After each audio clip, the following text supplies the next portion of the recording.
North Korean officials say that U.S. claims about the upcoming summit are misleading. I guess the problem is that all the countries involved are trying to give the blame to their supreme leader. The Trump Report starts now. You're tuning into the destination for TV superfan discussion, AFTERBUZZ TV. And now, let the buzz begin. Oh, if I have an excuse to play The Clash on the Trump Report, you know I'm going to use it, yes. I would hope that, or maybe I would expect people around the White House to be singing Rudy Can't Fail. At least, that's what they hope. Welcome to the Trump Report. I'm Christian Bladt with Brooke Soliz. Thanks for joining us. Thank you, guys. I'm glad to be back. And at the other end of the desk, the one, the only, Scott Moore. Yeah, good to be here. Chelsea Galicia on assignment.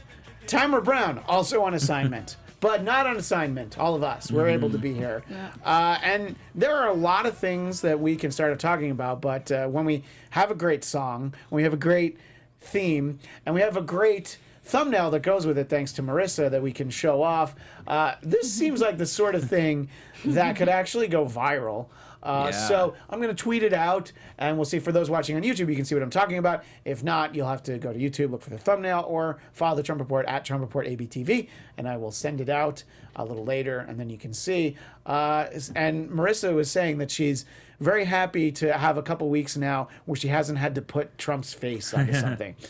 So I feel like Rudy is going to be around for a little while. So maybe next week we'll have the specials, a message to you, Rudy. Well, that's true. He'll be in the news for a while. Right. I don't know how long he's going to keep his job. There's a lot of things to really say about Rudy. I would say that the most interesting was his appearance with Sean Hannity, where he said, Rudy mentioned that, President Trump had paid off a number of women, and you could tell Sean knew that, but didn't expect somebody to actually say it, because his reaction was, oh, like, I don't think you're supposed to say that. Scott, how would you evaluate Rudy Giuliani's recent media tour? His first day on the job, basically. Yeah, was that exactly. day. Yeah. Well, for me, it's an A+. Right? Like, great job. Wow. I mean, yeah. Yeah. I just loved how Trump was like, yeah, he'll get his facts straight, which I meant like Yeah, he just facts. started. He just just started. started his first day. Facts and air quotes. But I here. mean, we got some useful information out of We those sure did. appearances, and I think that the specific comment that Hannity reacted to was Rudy saying, "Is like, well, yeah, but they paid that back, like where all the money came from," and then you have questions about like what kind of millionaire pays $130,000 in 35,000. Yeah, so you got to do In a retainer agreement. You gotta like put it. You gotta put it like on the installment plan, like the Christmas club at Walmart. Exactly. Where it's like easy payments of $19.95. Yeah, it's like I'll be able to buy it later. Like buying a Nordic truck, right? Right, exactly. I mean, not that anybody in the White House could use a Nordic truck. Brooke, you hear all this stuff, and every time we do the show, it's always like I'm often stunned by what we have to talk about. Never surprised anymore, but sometimes it's just like, all right, that was a bit of a drive-by shooting, and that really got us. Give us your thoughts of, first of all, just the choice of bringing Rudy Giuliani on board. Yeah, I was flabbergasted because I think they were talking about something completely separate, and then he goes straight into Stormy Daniels and goes straight into saying, oh, and yes, he did pay Stormy Daniels, and he did know about the payment to Stormy Daniels, and I'm sure Sean Hannity is like thinking, am I in another world right now? But then Sean chimes in and says, oh, you mean how he funneled that money, the choice of word like funnel, through a law firm, digging. but it's not. And then Rudy Giuliani backtracks and says, well, it's not a campaign finance violation. And I'm in law school, you guys know this. And he even says, Rudy Giuliani even says, well, I'm just talking about the lawful part, like how the law pertains and not the facts. And one thing you learn in law school, it's like law school 101. It's called issue spotting. You look at the facts and then you apply the law. The facts are very important to understand how, as a lawyer, and Giuliani's a lawyer, that you are to apply the law. But he's completely disregarding the facts because he doesn't know the facts yet Right. because it's only his first day, of course. Well, I mean that. So it was just all hilarious. And I was going to say this administration in general seems to have a problem with facts to begin with. Well, so there's always that. that There's too. Well, you know, when you deal in the currency of information, I think that it's very important to keep that information close to the vest when you know, there's no reason for it That's to the be out other there. thing, yeah. And I mean, look, there's the theory that, you know, they wanted it to get out there and this was the best way to do it, just have it seem like he blurted it out. But I don't know. When you think of some of the things that Trump has tweeted, you're just like, I think isn't that the way to get it out? That he never actually says it, but then it Right. shows up. So I don't think anybody's clever enough to have, you know, brought Rudy Giuliani on board as like this Manchurian candidate. I that's don't like, think so either. Yeah. But I do think that it's very possible that there are a lot of women that have been paid off. So he kind of wants to just throw it out there so it seems less ridiculous later on when all of that's discovered. And he kind of talked about this retainer agreement. I mean, we all know what a retainer truly is, and it's not what they're describing. And it sounds more to me like a slush fund. He said for these harassment claims or these harassment Right. cases or something of that nature. So I think he's foreshadowing what we're really going to see soon enough Right. when we get into Cohen's. Which we've heard about too, is that there might have been this kind of separate slush fund established for potentially He multiple. even said it was up to like $470,000 that was paid to Michael Cohen. We know 130 of it has gone to Stormy Daniels, so we're wondering what the rest was for because he said Michael Cohen did no work for him. Yeah, I know, and I feel like at this point, Stormy Daniels is like, I definitely should have gotten more money for all Right. this. You know, I was like, Right. $130,000. It's not much. But I think it's Trump couldn't afford 150, so it was like, you know, it's like, look, 130. Yeah, that's that was my a final. It's such a negotiated weird number. Yes, because it's such a weird number. Right. It's It not really like is. a- It's it like is. it's not like 125. You're Yeah. like, all right, Okay. you know, maybe that's like, you know, specific money Yeah. earmarked for, you know, Yeah. to buy a, you know, a vacation property or something. Anyway, I don't know. I find that, 129,900. yeah, right. I find it's like Price is Right bidding. $1, Donald.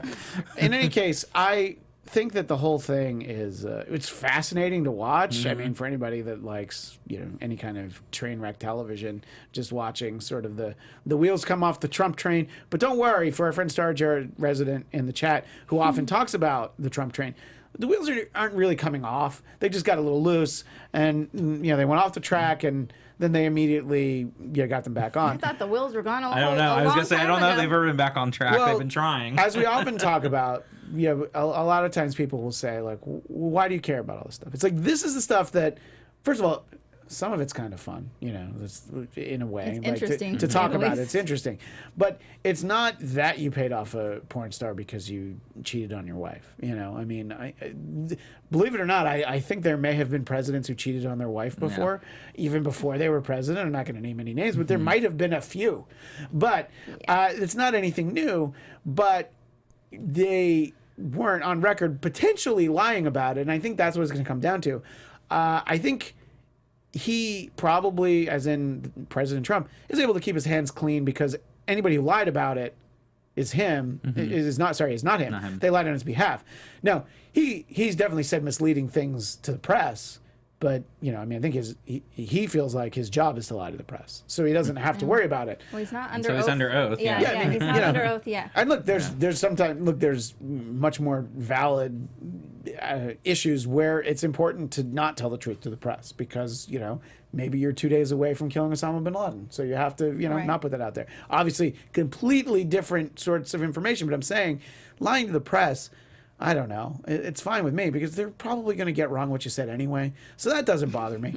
But you know, what's the problem with Watergate? Well, it's not that it happened, it's that you lied about it. And that's why people are always drawing the comparison. Everything I've seen, I feel like there are people who could go to jail for some of this stuff. But it's not him. I don't know. What do you think, Scott? I know you've always got the impeachment clock I know. counting down. Well, I mean, it really depends on what happens because it does depend how much he knew and what he did and how the payment ends up being classified. Right. Was it an Right. elections issue?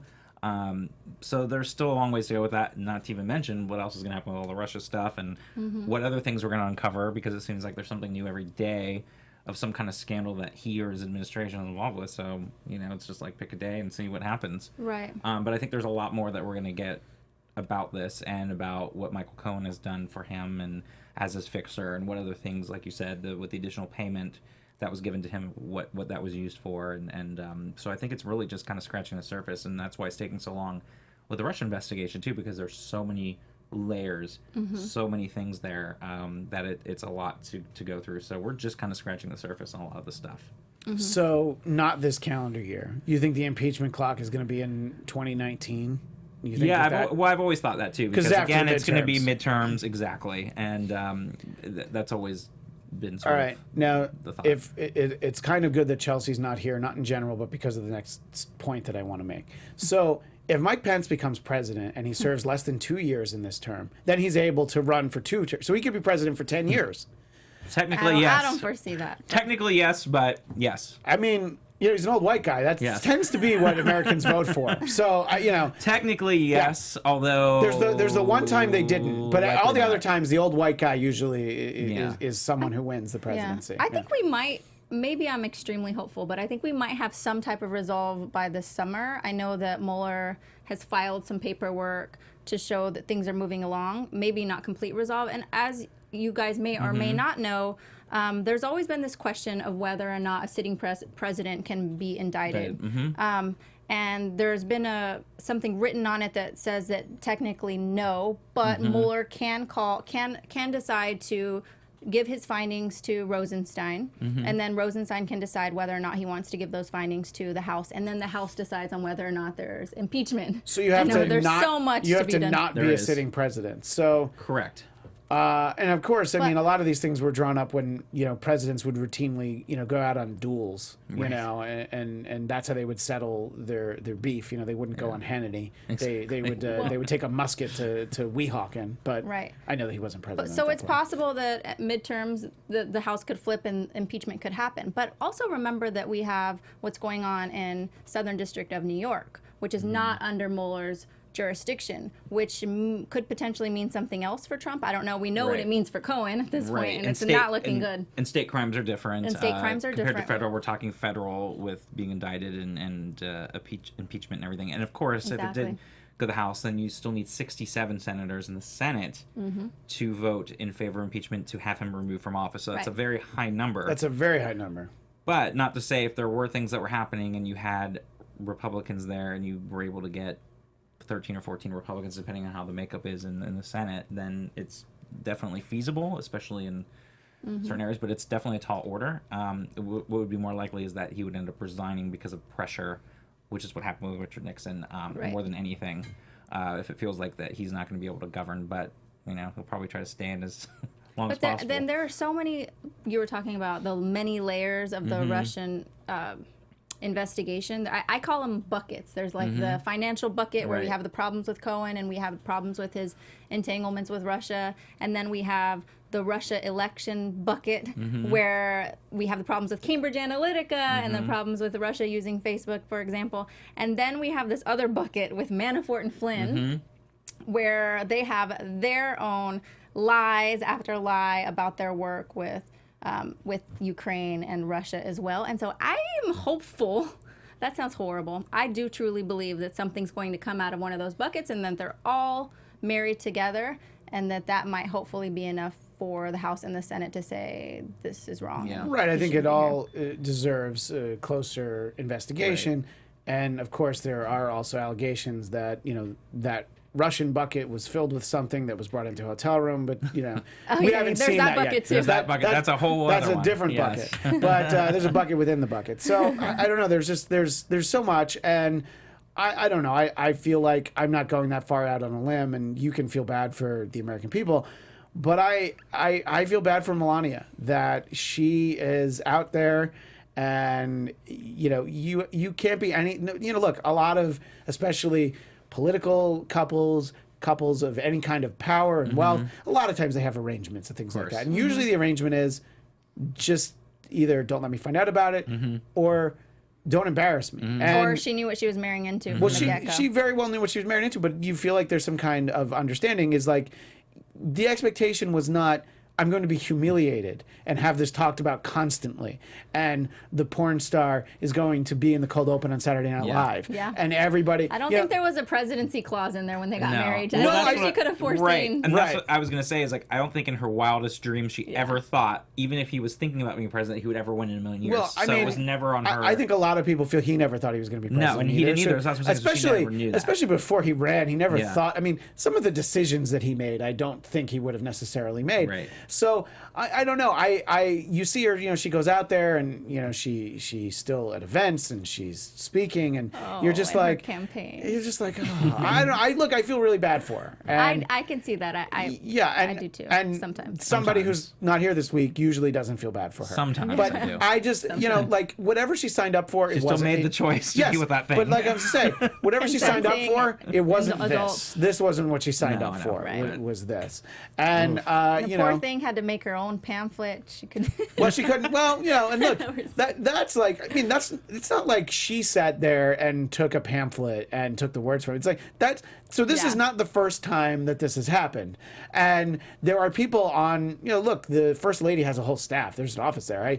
I could, when I was a White House intern, I might have ended up there, but I didn't. I ended up at the Vice President's office. This was Al Gore, in case anybody thought I was. love Al and Gore. thought anybody thought I went out hunting with Dick Cheney. But We can see that. Which would have been a story, by the way. I would lead with that when I met people. Right. Was that, oh yeah, I went hunting with Dick Cheney. So I didn't end up, but there's a whole staff. And those people are responsible for, you know, not committing plagiarism. Yeah. So again, What happened to the woman she paid like $1 million to? That one should have been someone Yeah. she could rely on. look, $1 million. $1 million isn't what it used to be. I know. That's true. Right? Like, I think it was clearly. more than $1 million. Especially not in Washington. No, not and Washington so or out here. Melania gets embroiled in another thing that's like, it's not like she's like, I'm just going to read this Obama pamphlet on bullying. You know, somebody like copied it down, and what did they think? That, And like, why did they let her call it what they call I it? know. Be best. Yeah, be best. I still don't understand. yeah, well, you just feel like that was one where they're just That's laughing. just like, can you that's get her to just say wrong. it? It was like a bet. You know, it was like, I bet you $1 million. Like, oh, you can English get- is not I a mean, first maybe language. she She'll really say said, it. no, I really want what I want. children to be best. Yeah. Be their best. Be best. Or and be they were your just like, best. okay. Yeah, which, you know, as someone who, you know, may have been on the wrong end of some bullying in my younger life, I don't know how much it helps. I appreciate people, you know, being more aware of it now, for sure. I mean, the idea. Look, when I was a kid, you got home, you were at least safe from the bullying. I mean, nobody was going to kick you. But now the bullying comes into your house, you know, in the way of If you turn on the Social computer. if you turn on the computer. Yeah. But I mean, kids of a certain age, they're, you know, more connected than, you know, any of us are. So you don't really ever get a respite from it. And look, it's a good thing to address. It's something that wasn't ever really addressed. I don't know that it helps, but I think it seems like a topic that she's comfortable with. But you run into problems when you have a staff who, you know, they don't help her. Yeah, They just I think it is good that she decided to change it from just bullying or cyberbullying to dealing with the opioid crisis Yeah. as well as suicide prevention. So I think that was a good move because, you know, the press was really focusing on the cyberbullying issue, which was ironic given her Right. husband. So it's good that she's Yes. kind of widening the sphere there. And unfortunately, they go hand in hand because, you know, kids who were bullied and they sit together on like the buddy bench waiting for other bullied kids to be friends with them. They probably, you know, go have off in the woods and painkillers. get high. So, you know, they go hand in hand. Yeah, so if you connected. can address both problems. Yeah. Anyway, Or Melania. look, I legitimately feel that way. And, you know, I think that there are, you know, First Lady is not an easy job, you know, at least not, you know, the days of Lady Bird Johnson, it probably wasn't that. But, you know, really, Jackie O onward, it kind of changed what that person was supposed to do. And Lady Bird Johnson was like, no, I'm not doing that. That's something for you, but Yeah. that's not how I do things. You're right, and with the media being a little bit more, you know, because before Jackie and you go back to Mammy Eisenhower and you Yeah. know, all it's just the media wasn't as pervasive, and it was before Exactly. TV and it's radio, so you didn't have to be like, oh my gosh, I have to look a certain way and talk No, a certain We way. only had and- fireside chats Yeah, back then. right. You could hear. And there's a way to do it, though. I There mean, is. regardless, you know, I mean, of what people thought of President Reagan, Nancy Reagan, and the Just Say No to Drugs campaign. I mean, she was on an episode of Different Strokes, for God's Yes. sake. Like, Was she? oh, You don't question my knowledge about 80s reruns. About different Yeah, strips. well, that in particular. But, if you want to know about Facts of Life, we'll talk about that too as well. Love Facts of Life. Yeah, but anyway. Got me through many of unemployment days. Right. And by the way, I think Nancy Reagan and Mr. T were in the same episode, but that's not the point I'm trying to Whoa, make. Which I mind-blown. wish it was the point I was trying to make. I wish this was the Mr. T after show or the Different Strokes after show. But in any case, you can get out there and be very, very well received. I mean, it was. Look, Reagan was a very divisive president. I don't think I'm going on a limb to say that. For the most part, people really liked Nancy Reagan, and that's kind of what I think you can accomplish. I don't think Hillary was that kind of first lady where she was like, no, I'm going to do healthcare, and he's like, I'm going to let my wife do healthcare. I'm going to let her. But, I don't know. I think I don't know what Melania should have done, but it's tough for her to be out there. I think, also you follow Michelle Obama, who is fairly popular, more popular than her husband, maybe not with some kids when it came to be lunchtime in their school. But, I don't know. I think that's what it comes down to is I feel bad for her. And I don't know what she could have done differently. I mean, other than not marry Donald Trump, I guess. She's trying. She keeps her hand, away as much as she can. Yeah, we talked about that. Yes, we did. Actually. You guys talk about that? Yeah. Oh, that was so tough to watch. That was. Ugh. Yeah. Ugh. Well, That's yeah. pretty- That's the sort of thing she signed up for, is that you got to hold Yeah. that hand sometimes. And, Yeah, and she's more yeah. sometimes. Anyway, there's plenty of other things going on, and we have a very robust chat. Shareable Texas is back, and I have to feel like he's only back because Brooke is back this week. Shareable Texas, Wow. why don't you stick with us every week? I can't give Shareable Texas too hard a time. He didn't because know. I don't think he knew that I was going to be here. I He did probably not tweet. checks and then I did not tweet and it then out, he leaves. actually. If she's not here, And Brooke's not Yay, here. Sharon. man. not watching. But that's all right. Anyway, we're glad that everybody's there in the chat. Although he does think that Brooke should. Brooke, I don't think you'll be old enough to run for president in 2020, so you'll have to wait till 2024. Because I'm so young. Yeah, exactly. Yeah, that's We'll exactly keep going what with I'm that. You're my favorite person today. See? Now. I mean, if Kristen. people want you to run for president, you're not going to be able to run for I president in know. 2020. See this baby face? Exactly. Although the Lady Goth says, "Who is Brooke?" Oh, this Brooke. She also thought you were too young to run for president. So, anyway, I think that we could dwell on a lot of these things, but I wanted to talk briefly about John McCain, and he is really at the end of his life. I mean, it's very apparent from sort of he's making proclamations about his funeral. He said that he doesn't want President Trump to be at his funeral. I think he could also extend that list to include President Bush, whose team didn't really treat him well during the 2000 election, some of the ads that were put out. But I guess he feels very strongly that he doesn't want President Trump to be there. He wants Mike Pence to be there, which makes sense because, God, how long has he known Mike Pence? I mean, the things that they probably both know, even with Pence only being allowed to go out of the house when Mother says, still the things that they both know. There are definitely bodies that they know. As where long they're as buried. Pence had a chaperone. Yeah, as long as he had a chaperone. Then, What He knows a lot of dirt. and it's not like this is an official statement on Senator John McCain letterhead, but what do you think, Brooke, about putting it out there that you don't want the sitting president to be at your funeral? I mean, it's pretty bad when you might not even be alive and you don't want someone to be there. I Yeah. mean, what does that say about that restrained Right. relationship?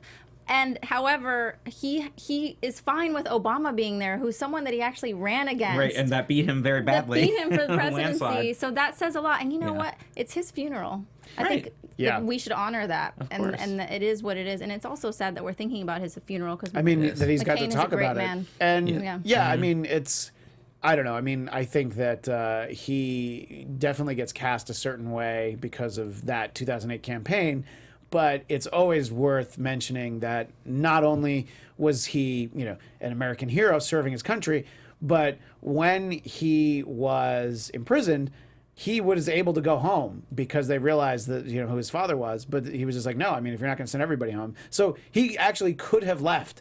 And he stayed. Who amongst us would not take a chance to go home? Right, exactly. From a Vietnam spend prison. years. Exactly, in prison. exactly. I mean, And- I know I wouldn't. So Yeah. I mean, it's incredible that. I mean, epitome of a hero. I mean, Yeah, I would have seriously. gone to Canada when I got my draft card, but that's besides the point. But in any Go case, Spurs. Well, in any case, that, and I mean, he's been a senator for a long time, and, I've met him a couple times just on various TV shows and things. By all accounts, he has a great sense of humor. People seem to really like him. Sense of humor, yeah. For some reason, he doesn't like Donald Trump. And Well, I wonder why. where does Orrin Hatch get off telling him that he needs to invite Trump to his funeral? Like, Seriously. first of all, now you're not invited, Orrin Hatch. Right, I was like, why is Orrin Hatch is even he feel the weighing need to get involved? Like, don't comment. I mean, somebody must have asked him, and he had to respond in some way. But a good way to respond to that is either one, no comment, right, or two, it's his choice. It's that's a question for Senator McCain. That's isn't his situation. That's the easy way out of it, right? And like Brooke was saying, it's his funeral. It's just like someone's marriage and wedding. It's like you get to invite who you want to invite. So there is no reason that he needs to, and why would he? Why would he want to invite him? Yeah. I mean, exactly. There's no reason, but it does prove the estrangement and also just how kind of an outlier Trump is to even some Republicans. When you're talking about a president in your own party that you don't even want there, but yet you'll take the Democrat who beat you by a landslide before you have the president of your own party. It shows just sort of what he thinks of his character and everything else. But the man should be able to do whatever he wants without any questions asked. And there are plenty of Republicans who feel about Obama the way that people sometimes on this panel feel about Trump. I mean, he's not a very popular figure amongst conservatives. What do you mean? We love Trump.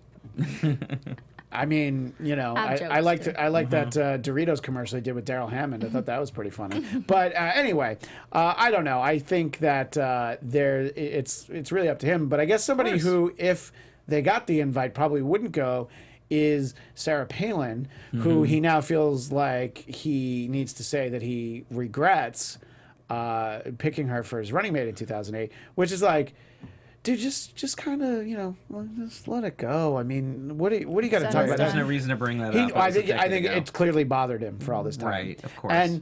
But if anybody remembers, it was only 10 years ago. Yep. Believe it or not, only 10 years ago. The summer of 2008. Yeah. That campaign was not going anywhere. The John McCain campaign.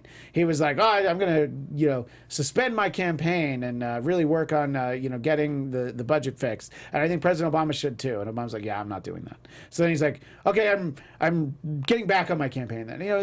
And Sarah Palin, that choice, like what it did in terms of a very they're just very unenergized, base. Really, there was excitement, right? And her speech at the convention was not something for liberals. Yeah. She wasn't talking to you, and it got conservatives excited, right? And that's why people turned out to vote for John McCain, was because of how much they became excited, and they were able to realize, like, this is a good man, this is a guy who could be president. But they were excited because he chose Sarah Palin. He needed to choose Sarah Palin. I think if he didn't choose somebody that got excited, they might have been like, can we get anybody else on that ticket? Well, I think at the time, because even I thought when he announced her, I was like, this is a really unorthodox choice, and I saw the speech and I thought, here's a governor that's balancing a senator. She's a younger, kind of up and coming, what we were thinking at the time, compared to him being an older statesman even then, and you saw the difference. You're like, this is a really interesting choice, and it felt very different. Then of course once she went along, we're like, ooh. Okay, yeah, and I think a lot of the feelings about her, have really just kind of snowballed in the years since the campaign, and I think as funny as it was, a lot of it is definitely owed to Tina Fey's portrayal of her. I think there's things that Tina more than I see Sarah. Yeah, there are things that Tina Fey said in character that people think that Sarah Palin actually said, so good, which is great.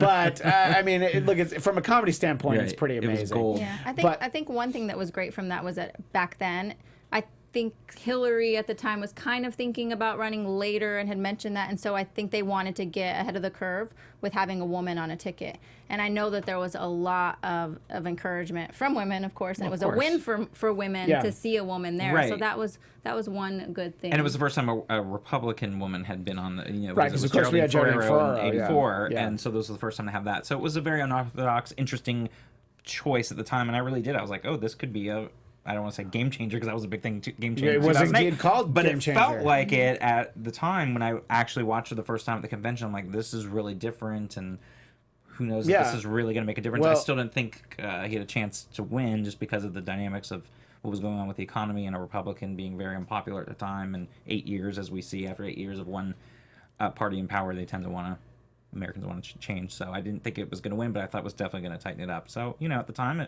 it was an interesting choice. Yeah, and I mean, look, I remember the day that was announced. As people know, I produced a political talk show, a daily political talk show for Dennis Miller, and we were doing a show that day, and we were having on McCain surrogates, and we were actually having on Jack Kemp, a past, and the news broke before that, so it ended up talking about like, oh yeah, this is, and the feeling was that day, and then at least for a little while onward, it was like, that kind of changes everything, and I think it's a big deal. Now, I would ask a question to Hillary Clinton, though, who feels that people didn't vote for her because their husbands wouldn't let them.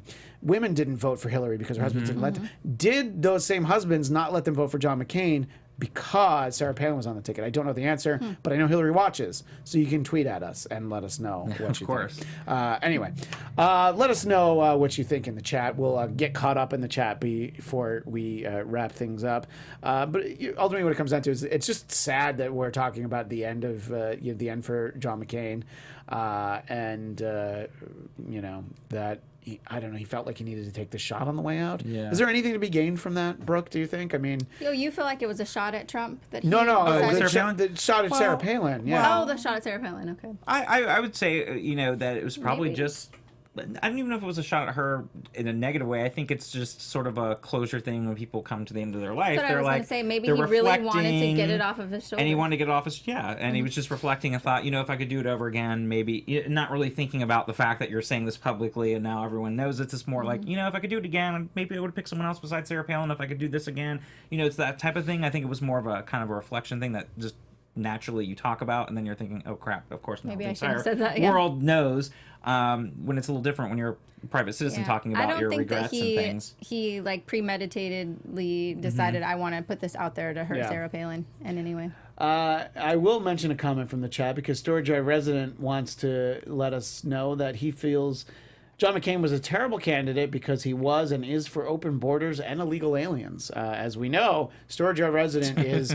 He kind of doesn't care about anything except the wall, and that's I'm not saying you don't care about anything. Where is he? Is he in Texas? No, he's in like Sacramento, I believe, somewhere up north here in California. But we appreciate you being there, and we always like. No, I'm being there in the chat. Oh, okay, I thought you appreciate his being. Look, in anybody that's been around from like our first like Trump versus Hillary and stayed with us, that's impressive. I have huge appreciation for the people that have been with us from the beginning. Yes. Let's talk about Iran. Before we do that, can I mention some breaking news because we were talking about this earlier. Breaking, it's breaking. I want people to get their breaking news from. This is what we were talking about. No, I was thinking the AT&T thing. But we still don't understand that. Yes. So this is breaking. There's a firm that was tied to a Russian oligarch that made payments more than $1 million to. The Essential Consultants LLC, which he used to pay Stormy Daniels. Interesting. So there's a Russian who paid. So a Russian paid in the money to Essential Consultants, and that's the company that he funneled the money from to Stormy Daniels. So now we might have even more of a problem. And if you were wondering where the Russian connection was, this might be it. Yeah, this one might be one of many. And this Russian oligarch funneled in at least $4.4 million through EC, Essential Consultants. And that was what was on Stormy Daniels' check. Yep. But I of don't know. course, Trump paid that money back through his little retainer agreement. But this sounds like fake news to me. I want to know what Rudy Giuliani has to say about this. Let's get Rudy on the phone. If he were to get on the phone right now, he would be of course, we knew that. We talked to this Russian all the time. I mean, it's not a crime. It was for a real estate deal when they were going to try to build their hotel in Moscow. That was the slush fund. The Trump Taj Moscow, which well. So there's that. That's going to be interesting. And then I'm sure that'll be everywhere. Which we'll have to find out more. Was the AT&T payments gave Michael Cohen like $200,000 for something learning about the Trump administration and what was going on with that money. And so that was another breaking thing that I was just hearing about too. Yeah, we were trying to get to the bottom of that story before we started. What exactly that was for? Yeah, that's confusing. They gave Michael Cohen money to learn about. I guess to get the scoop on Trump, and I don't know how those payments are going to work, but we'll have to find out more about These that allegations brought to you by Sprint. Just putting that out there. Wait, Anyway, now T-Mobile. Verizon. Oh, Yeah, T-Mobile. T-Mobile. it's all One of combination. those. Sprint, yeah. Earlier T-Mobile, today, Verizon. President Trump said that he was pulling out of the Iran nuclear deal. This is should not come as a surprise. Anybody who's surprised is just like, okay, they clearly weren't paying attention. And then the way that this is worded in the fake news New York Times is unraveling the signature foreign policy achievement of his predecessor, Barack Obama, and isolating the United States among its Western allies. Where did that come from? But according to Mr. Trump, or the quote from Mr. Trump is, this was a horrible one-sided deal that should have never, ever been made. It didn't bring calm, it didn't bring peace, and it never will. This is always one of those things where you're like, all right, so the Trump administration is like, no, we're going to go our own way. Okay, but what are you going to do instead? Mm-hmm. So are you okay with the nuclear Iran? If you don't like this deal, would you like to sit down and make a different deal with them? I don't know, sort of big picture, you hear this, Brooke. What's your takeaway when you heard the news? Not surprising, but where do you think that you can go from here at this point? Okay, so when I considered why it was that he wanted to pull out of the deal, he's essentially saying the deal that we have is going to allow them in 15 years to continue to, technically it's to re-up on their fuel, and it's not supposed to be for nuclear means, but he's saying it will be, and we're basically paying them by not sanctioning them to continue to make nuclear arms, and he's upset about this sunset clause. Do you guys know the sunset provision? Well, you know, of course Yes. I know what it is, but our audience Our might audience not. not. So for the sake of our audience, why don't you tell them what the sunset provision is? So, and I want to make sure that I don't get this wrong.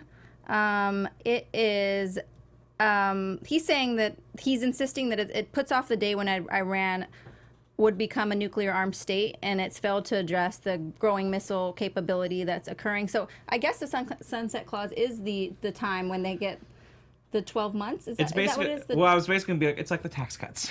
It's like they eventually expire, and it's sort of like this deal eventually kind of winds down, and then they'll have to deal with the fact that they could start using nuclear fission to be able to build a nuclear bomb, technically. Right. But what I would basically say is the reason why he doesn't like it is because it was an Obama deal. Yeah. That's really all you have to know. If it was anything else, it was because it was dealt with Barack Obama. But we know that he has no clue, because he doesn't even clearly state anything about reasons why he doesn't really like the deal, except it's not a good deal. It's the worst deal. It's defective at its core. Right, it's one-sided, it's terrible. But you never get anything deeper from him because he has no clue what was even in the deal. If he would just say, we believe that Iran, because it runs out, is going to continue to become armed nuclearly, and we're not helping the situation, and that's why it's not a good deal, then we would understand. But yes, and again, it was a deal that was done with multiple countries that have vested interest in the region. It wasn't just us with a one, like he keeps saying, one-sided deal. It wasn't one-sided because it involved a lot of different countries, and it was a compromise. Right. And it was working, and it was something that was preventing them from developing a bomb. But now when you get out of that deal, one, you're making it look worse for every other country in the world, because again, like we talked about last week, what country is going to say we're going to work on a deal with the United States because they're going to back out whenever they want?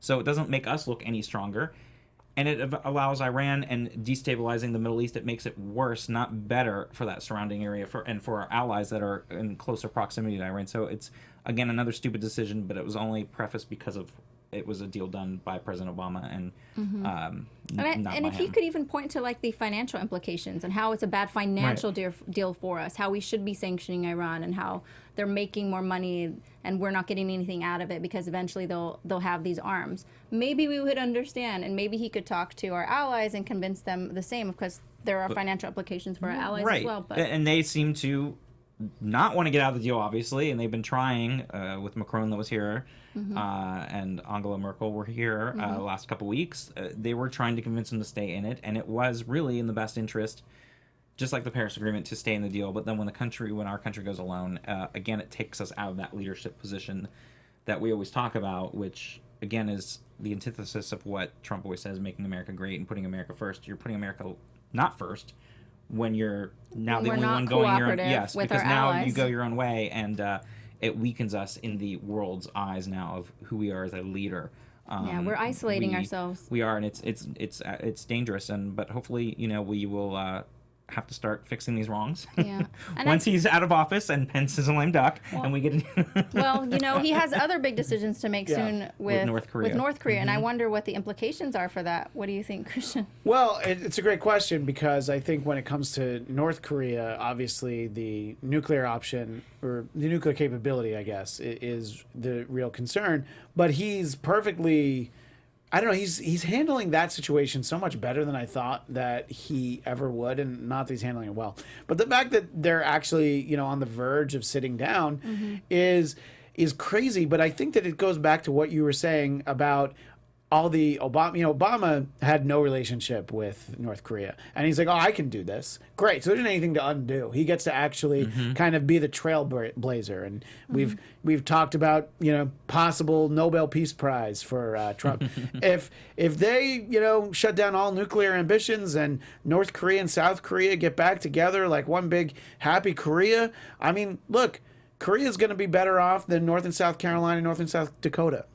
Those are the real pieces that need to be brokered, and I don't think that they'll ever get through them. But that's sort of a roundabout answer. I think that the only reason that the North Korea thing is this close to happening is because they showed a willingness to, not, whatever they didn't really stop their nuclear program. They just kind of pressed pause on it. They're like, all right, we're not going to tear anything down, but all right, we're going to not actively do this right now. Let's see what we can work out.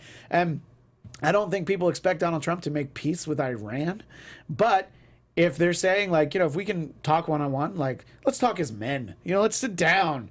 If you're going to talk to Kim Jong-un, why can't you talk to us? That's a great question. Yeah. But I feel like he's going to be able to I feel like there will be an approach to Iran at some point. But what I don't think, and this is a question I wanted to ask you guys, is the U.S. pulls out of this deal and immediately, Twitter might overreact to things once in a while. People are like, oh, great, so now World War III is happening. I'm like, I don't think that either. No. I don't think we're at that point. I mean, there's still a lot of people who are with that same deal. They're not the United States. I think it's a soft pullout on our part, so I don't think we're imposing sanctions right away, from what I know. Too. Yeah. Soft pullout. You knew why I was just like, I'm like, do I really? I know. I was trying to Do I really want to make that Stormy Daniels joke? I knew it. Because sometimes that's what that means. A soft pullout means you're not automatically going to impose sometimes a soft pullout costs you $130,000. I decided, yes, I did want to make the joke. Because then if I didn't, but. Despite that, I do think that it's one of those where it's, well, what's in this for us? We're going to sit this out. He's handling a lot of these things like they would handle the tasks on Celebrity Apprentice. It's like he can broker those kind of pieces, I guess. Well, it's very black and white for him. He can't really see any nuance here. And again, if he had no involvement with it, he wants to basically tear it up. Yeah. And I think a lot of that, and I'll let you get your thought out in a second, Brooke. I think a lot of that is the people that he has surrounding him are all, the people who are actually conservative in the White House, and I'm not talking about President Trump, but the people who are actually conservative. I mentioned how much they don't like President Obama, and they're just like, yeah, we kind of want to undo everything. So let's try and get some credit for some stuff that we did. What were you going to say? Yeah, well, with Pompeo and Bolton now by his side instead of H.R. McMaster, for example, and Rex Tillerson, I mean, we knew that this was bound to happen. Right. But what beguiles me is that Iran hasn't really fumbled the ball at all with this agreement. They've really been good. And are you thinking of something? No. These metaphors. I was thinking back to the soft pullout. They've really done what they said they were going to do. Yeah. When you think about North Korea, though, I mean, this guy has lied over and over and tried to deceive us in so many ways. So are you talking about Kim Jong-un or President Trump? It's always important. It could be either one there. Yeah. So when they give us one inkling of maybe they're going to stop with their nuclear proliferation, I don't believe them. I don't either, especially just from their history and to see where we were, even with his father, Kim Jong-un's father, in 2000, and we've had the mid-90s, and we've seen a lot of these times where we've had a couple steps forward and then we go back again. It's such a tenuous thing that I really don't think that Donald Trump and Mike Pompeo, who has virtually no experience in this world, to be able to broker a deal that people had worked on since the truce, the ceasefire in 1953. I mean, it's 65 years worth of history and 11 presidents, lots of secretaries of state, lots of people with a full actual staff that are working there in the State Department. We don't have a lot of ambassadorships filled, so you have a lot of talent that's not there right now either. So to think that somehow we're going to get a lasting deal seems very unlikely. However, it's really going to come down to South and North Korea themselves, because they're the ones that are going to have to work together. And President Moon, South Korea, they're going to have to be the ones that are going to have to work, and those surrounding allies there, they're going to have big influences like China and Japan as well. To that point, Lady Goth in the chat says South Korea is just stroking his ego. China and Japan have also been very good at that so far. Again, I think she's talking about Kim Jong-un. Or it could be either or. Trump's ego. It seems like a quote. You could say, which one are they talking about? And it could be a whole game. Trump, Kim Jong-un. Are they different? Could be a whole game. Different people? Right. It's a whole game there. We could make a lot of money off of that. We could just make a card game. Right there. A drinking game. Now you're talking about the card game. The Trump administration drinking game. But Trump doesn't drink, so. Right. Well, he doesn't drink alcohol. He just he I drinks think he Diet Coke. and he drinks like bowls of KFC gravy, just to wash down the mashed taters. Right. Yeah, he does drink like 6 Diet Cokes. Yeah, he drinks a lot of Diet Cokes. I have one and I have a headache. I know. Anyway. I know. Anyway, I guess that's the diet we should all be on, because apparently he's the healthiest person around. So it made him grow 3 inches. Again, it's also propaganda too. It's like dictated that. Right. That's what I'm saying. Is this from North Korea? Is this from? But we know Ronnie does drink. Yeah. So when that was happening. So we only have a couple of minutes here, and now here's a moment where I wish that Chelsea was here, because I want to know what she thinks about the fact that Michelle Obama has said she's not going to run for office. It never really seemed like she was somebody that was interested in that. I think it's more people's wishful thinking. I know Chelsea thinks Oprah is going to be our next president. I think. Does she really? Yeah. She wants her to. I don't think. I mean, she feels like she would win if she ran, but I think she understands that Oprah is not going to run, but she's still holding it up. But I think Michelle Obama is someone who is at least a little closer to considering it. I don't think Oprah ever was going to be it, but I'm not surprised. It seems like her level of public spotlight was enough for her. It wasn't like Hillary, who always sort of had these kind of ambitions. It's not like she's like, okay, now this is my turn. Like she doesn't want to have any kind of elected office. So this doesn't surprise me. But I don't know, Scott, were you surprised at all? You're disappointed at all? Because to me, it's just like, of course she's not. She's never said she was going to, so it's not like she changed her mind or something. We knew that she wasn't going to, and the fact of the matter is, you're absolutely right. I mean, she was in the White House for 8 years. She saw the way that her and her husband were treated on a regular basis. Why would she want to subject herself to that again? Even if she could run out and win, why would she want to do that again? And she's got a perfectly great retirement now, like 54 years old, and book deals and everything else. She doesn't have to work a day again in her life, right? Like, why would you want to run and deal with all that now if you don't have to? President Trump ran on Make America Great Again, but you know who America's been great again for? The Obama family. Right. Like, once they were out of that White House, it's just like it's all smiles. Exactly, because you don't have the daily pressure. So of course not. Why would she? She doesn't need to. So Brooke, you don't think that was something that was ever really going to happen? No, and I wouldn't be supportive of it either. I think they had their time in the White House, right? And you don't and were amazing. And she is an extremely educated and a woman who is so eloquent and could be a great leader. But I just don't see it. Yeah, we don't need the husband and wife thing either, and we've had enough of that with the Bushes and when Hillary ran, people said, it'll be like having Bill in the White House. It's just you kind of need to, like that was going to be a good thing. That's not what this country is, and we see that in a lot of other countries where wives take over for husbands, and it happens a lot for governorships too. We had that in the past a lot where a governor will leave and I think the Obamas are happy where they are. Totally. So what you're saying is that Jeb's not going to be president? Is that something? Remember he ran as Jeb ! Point. That did he really? Yeah. Well, 2016 for that brief amount of time when he was in the race. Well, when he used to run in Florida too, he had that same. It was Jeb. Jeb. Anyway, Jeb with a question mark would be like maybe. Well, that's how people felt about it. It was Jeb, maybe. Yeah, That's what it should have been. Yeah, what about George P. Bush? Yeah. You know, they didn't. I don't think Jeb was the one that they wanted. Anyway, we talked about half of the things that I wanted to this week, but that's another all right. hour just to deal with the other half. Yeah, well, we don't have affiliates to alert that we're going to go long. We're not Nightline apparently, but anyway, we'll be back next Tuesday at 4, and I believe Brooke, you'll be with us again. So, final comment from the chat. Shareable Texas says, "I don't trust someone who doesn't like beer." Who doesn't like beer? Oh, Well, Trump. President Trump. Yeah. Yeah. No, he doesn't like anything. Anyway, so as I said, we'll be back next Tuesday. Until then, make sure you follow the show at Trump Report ABTV, and you can follow me at Christian DMZ on Twitter and Instagram. Brooke, where do people follow you? You can follow me at Brooke Soliz, Soliz TV on Twitter and Instagram. And Scott. And you can find me on Twitter at sman80. Have you been getting in any fights with McConnell or? A couple retweets with that, but I It's almost summer. You gotta take it. You gotta take some time off. Take a little break, but can't help all myself right. when they say something stupid. Thanks to everybody in the chat, and special thanks to Shareable Texas for writing a song not just for this show, but for my personal podcast, The Blattcast, which you can find at blattcast.com. Why not? Anyway, we'll see everybody next Tuesday. Thanks so much. Bye. From executive producers Maria Menounos, Kevin Undergaro, Phil Svitek, and the entire AfterBuzz TV staff, we would like to thank you for listening to the AfterBuzz TV network. To watch or listen to other after shows and post comments or questions, be sure to visit AfterBuzzTV.com.